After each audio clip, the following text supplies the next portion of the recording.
Gamers of Reddit, what is the feature you wish any game had, that no game has? I see you haven't played in a while. Would you like me to remind you of the controls and what your current objective are? Me post 30 working more than full-time needs this. When I was in my teens and 20s I feel like pick any game up anytime and I'll jump in. These days I see a game I got deep in but haven't played in a few weeks and I'm too intimidated to play. I forget exactly what's going on and I forget the controls. Never finished PS4 Spider-Man. Probably 80% of the way through with probably every move unlocked and now I don't wanna finish it BC I don't remember what's going on and I sure as shit don't remember the controls. Actually decent bots for offline multiplayer.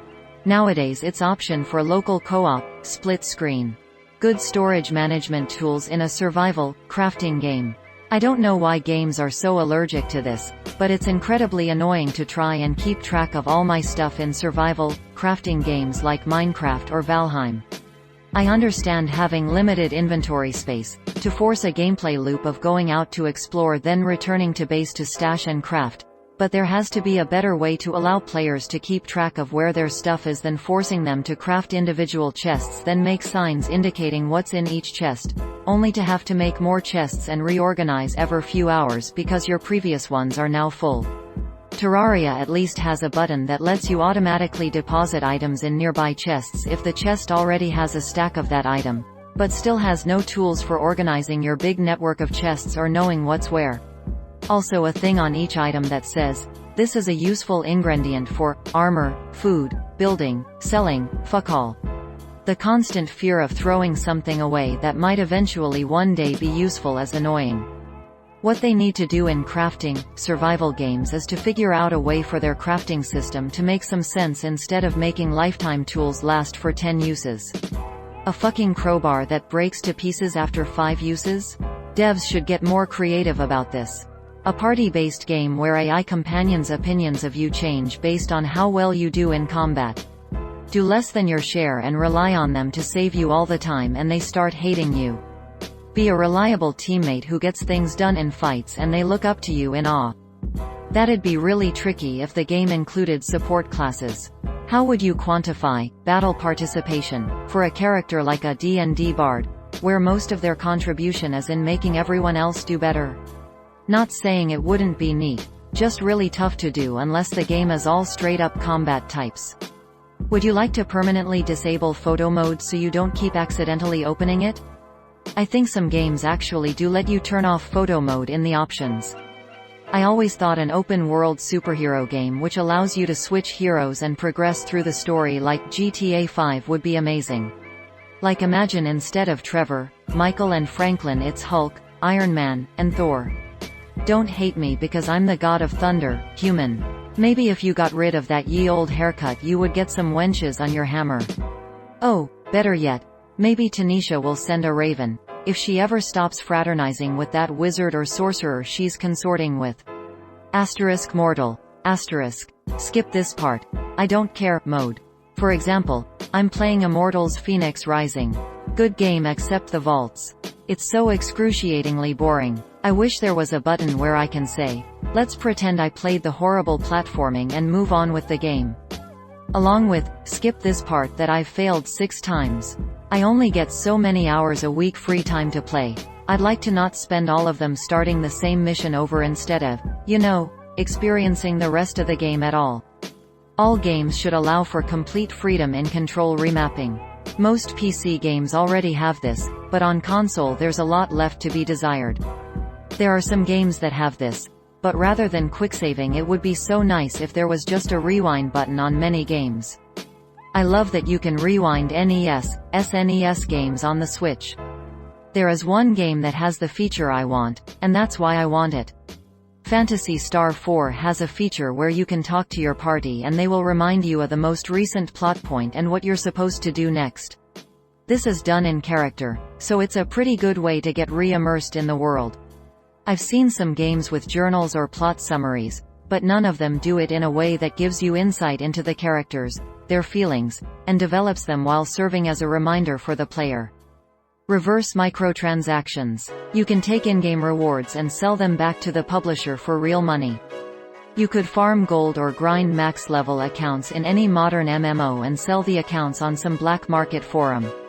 Hard to outcompete China though. They have people working in shifts 24/7 on a character half the time. Plot twist. Oppa's game dev without ideas. PFF. Most of these ideas are pretty useless. Make the game better. Okay, sure. These ideas are great, but not exactly revolutionary unless you are actually successful in creating them. But the resources are likely not worth it at all, and in some cases technology not there yet or prohibitively expensive, for both the dev and customer. Still, it is fun to fantasize, and I have given an idea for a future myself as well. In long NYC conversations, I would like there to be an essentials option which skips everything that isn't absolutely essential.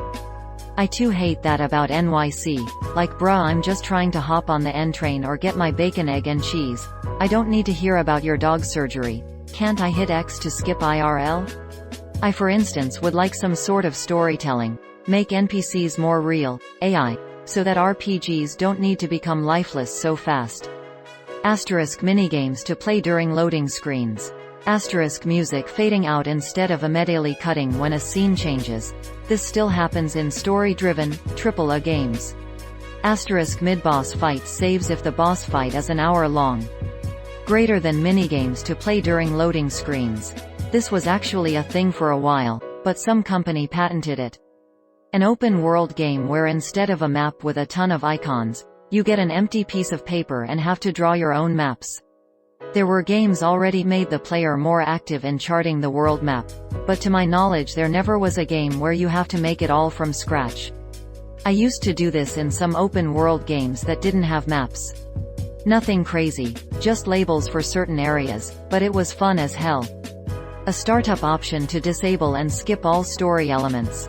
I've played this game 10 times, just jump me straight from the end of one interactive section to the start of the next one.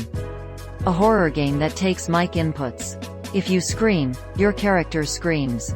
If a monster is inches away and you're breathing heavily, they'll hear it. Alien Isolation already has that. It isn't as literal as Amanda screaming if you scream, but the AI will find you if you make noise in real life. I'd like an action RPG with literal infinite progression and randomly generated worlds similar to Minecraft. Cube World was shaping up to be this until they changed it with the full release. I want to be able to grind forever and get stats in the billions or trillions just for fun. Risk of Rain 2 might be up your alley then. You know when a game played with a controller says, press X, and you're fortunate enough to have access to more than one of the major consoles? I want games to show the location of the button, so instead of saying, press X, the game displays the 4 buttons, and highlights the location of the one it wants you to press. Breath of the Wild did that. It was really helpful. I wish open-world racing games would let you actually get out of the car. A button on the main menu that says, I have not played the game in 6 months and have forgotten everything. When selected, a pop-up would appear and say, would you like to play a quick tutorial and have a story recap? Yea or nay? It would be so ducking US full. Yes, this would be so useful. Wikis can be so full of spoilers. Doesn't really qualify because I know there's at least one game with this mechanic, but playing with a teammate of yourself. There was a 2D shoot 'em up ~. Can't remember the name. ~. Super Time Force Ultra. I played on PSN.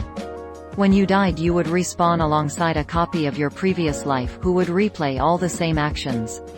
You would get bonuses for saving your last guy's life, and boss battles would rely on strategies like predicting where the future you will be to protect him from enemies he won't be able to shoot. Just tell me what gun to use.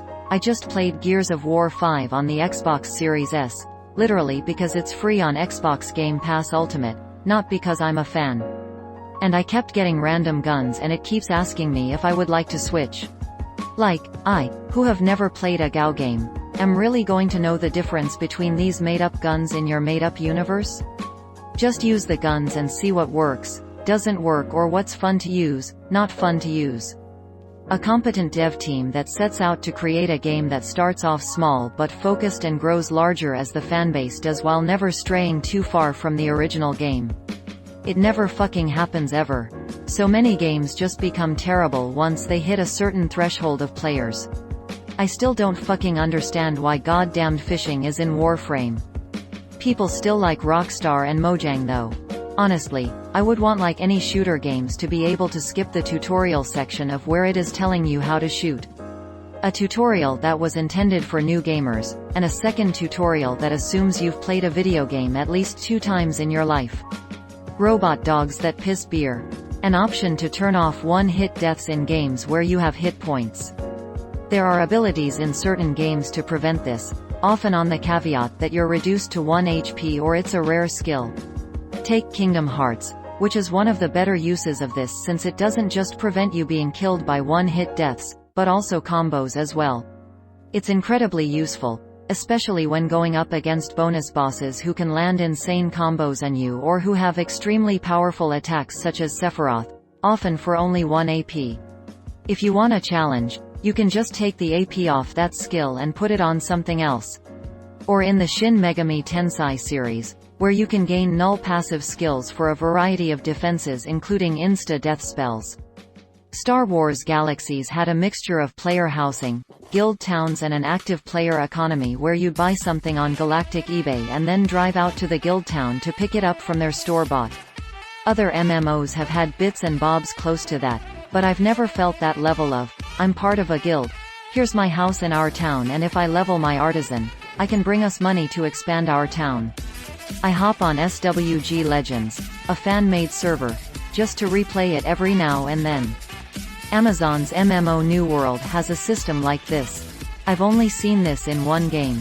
Raft. When you go to craft something but need to craft one of the ingredients, the ability to click on the item in the recipe of what you want to craft rather than switch crafting tabs to craft some rope or other basic nonsense.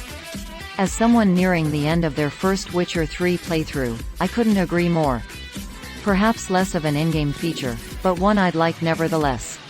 The ability for local co-op on 2 separate screens. Like split screen, but as full screen on separate TV monitors.